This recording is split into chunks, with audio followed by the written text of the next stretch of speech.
This is the Friday, December 7th, 2012 version of the Market Plus segment. Joining us now is Jamie Kawaki. Jamie, welcome back. Thanks, Mike. It's good to have you. One thing we didn't talk about on the show that I wanted to, if you could make any pick of the week this week, what would it be? I've been watching bean oil. Heavy, big-time shorts there, and I think they'll come out of those shorts, not all of them, but some of them by Christmas, and could create a nice short covering type rally.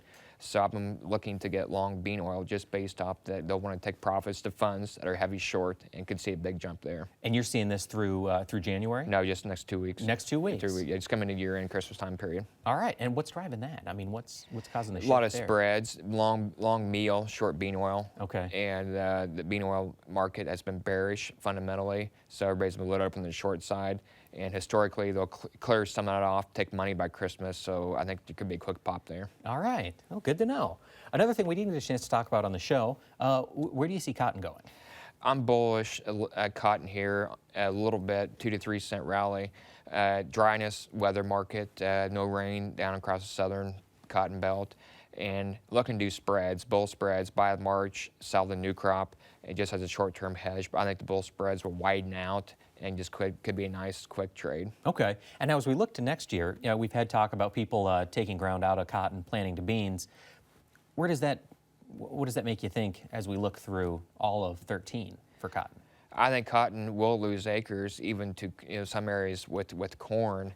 But I think if we can get those numbers factored in post-Christmas, post-first year, you could finally see a nice rally that would hold. Market's been a little erratic at times. Is China going to stay in the market? They are aggressive buyers over the summer time period and now with the weather. But the longer-term rally would be based off acres if we lose a bunch to corn or not. Okay, and we'll just have to wait and see. Yeah, wait and see with weather, with moisture. All right. Now, we do have a lot of questions here from folks that are sending to us via Facebook and Twitter, our social media questions. So we'll kind of work through some of these. Allison in Russell, Iowa, is asking what will happen to the markets if Washington doesn't get this fiscal cliff deal worked out. We talked about it on the show briefly.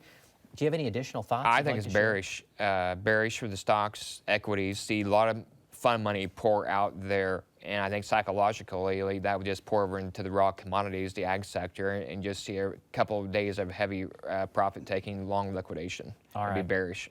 And it'd be bearish just until they get something. I think put just together? be a 2-day deal like in commodities, maybe 3. I think it'd be more of a longer-term deal in the stock market where guys that want to stay out, maybe then until we get the debt limit raised, which is the next big deal coming into February. So it could be, a 30, 45-day deal where everybody just goes to the sidelines with their cash. Okay. All right. So we'll just have to wait and see, and hopefully they get something. Yeah, get something done.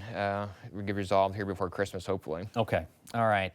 Ben in Zion, Illinois, is asking, aside from America, what other factors are keeping a lid on this bean market?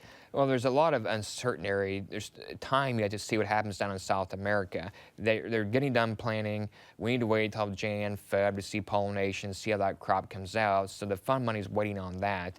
Are there more bean acres than we thought because it was too wet, in the corn or not? So a lot of uncertainty that people just want to see some more numbers from before, they get long and start talking $16 beans again.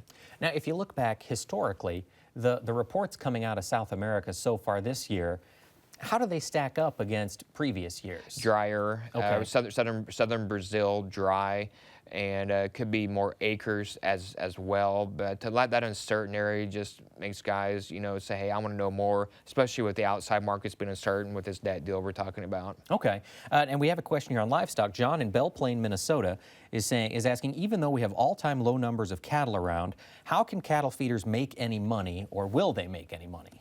I don't think so. I mean, that's what I was saying there earlier, that end users need to be buying these breaks. If you can lock in a profit, just lock the profit in. I think forget about it. But yeah, it's put a crunch on guys last year. Hog cattle guys are going to do it again this year. And that's why I think demand does not hold this market together longer term, sharply higher. It's just going to be kind of a short-term type rally. We get it priced in, demand backs off, and that's it. All right. So not good news out there for I don't see any good news producers. guys there. I mean, there's, like you're saying, pastures dried up, $7 corn doesn't work, so see what happens. All right.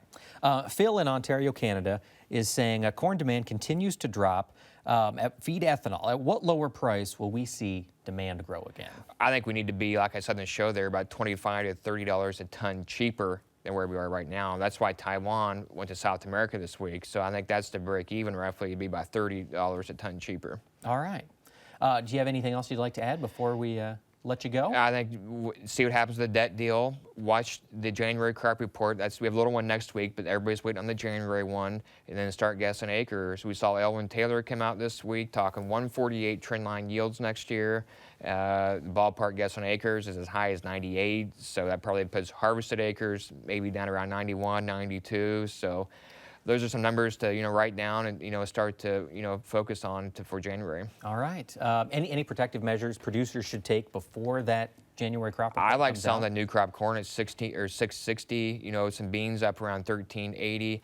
Just put a floor underneath this thing just so there ain't a big surprise, a big wipeout. If you can take a profit, Lock take it in, and we can trade it a couple times between now and next harvest. All right. Well, thank you so much, Jamie. Thank a pleasure you. having you here. And thank you all so much for watching. We appreciate your questions coming in from Facebook and Twitter, and we hope you have a great week. Take care.